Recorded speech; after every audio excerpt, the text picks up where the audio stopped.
Le MK677, ou s'appelait Ibutamorel, est comparable à l'hormone de croissance.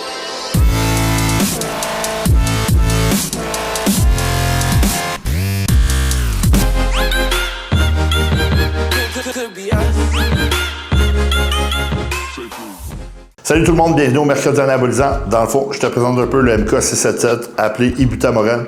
Il fait partie de la famille des SARM, mais en réalité, c'est pas un SARM. Dans le fond, il faut savoir que c'est un agoniste de la guériline. Qu'est-ce que ça fait? Dans le fond, c'est un peu comme le GHRP6. Il va stimuler l'hormone de croissance via la guériline. La guériline est une hormone qu'on produit naturellement quand on a faim.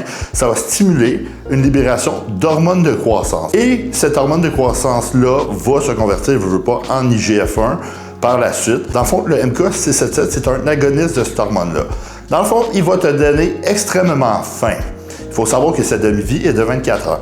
Alors, pour tous ceux qui sont en préparation de compétition ou en sèche, c'est peut-être pas une bonne idée parce que l'appétit va augmenter énormément. Il faut savoir qu'il va stimuler ton hormone de croissance naturellement, mais jamais à des niveaux supraphysiologiques. Ce qui veut dire que tu ne produiras jamais autant d'unités que si tu prends 4, 5, 6, 7, 8, 9, 10 unités d'hormones de croissance. Beaucoup de gens promouvoient le MK677 parce qu'ils en vendent et ils font du profit.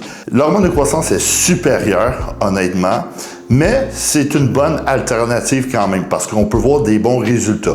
Il va augmenter ton hormone de croissance naturellement, ça va se convertir en IGF-1 et les études démontrent jusqu'à 88% d'augmentation d'IGF-1. Dans le fond, qu'est-ce que ça va faire, cela? Ça va augmenter ta masse musculaire, augmenter ta récupération. Ça va créer aussi des nouveaux tissus musculaires. Par la suite, ça va te permettre de perdre du gras plus vite, mais il vient des effets secondaires avec ça, tels qu'une augmentation du taux de sucre sanguin, une augmentation extrême de l'appétit, une rétention d'eau extrême. Beaucoup de gens prennent un 10 livres d'eau là-dessus. Pourquoi? Parce que ça augmente le cortisol, puis par la suite, ça augmente la rétention de sodium et les gens mangent aussi beaucoup plus là-dessus, alors ils prennent beaucoup d'eau. Par la suite, augmentation de la pression sanguine. Il faut savoir qu'il ne joue pas sur ton système de testostérone. Alors, tu n'inhiberas pas ta production de testostérone naturelle. Ça peut être une bonne alternative. Les dosages varient entre 10 à 25 mg par jour.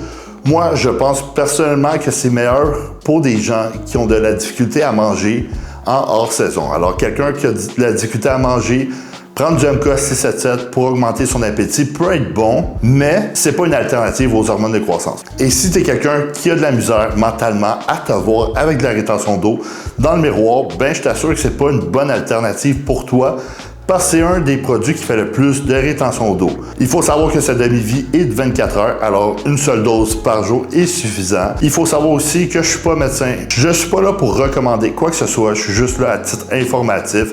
Moi, je suis là pour vous parler de mes expériences personnelles.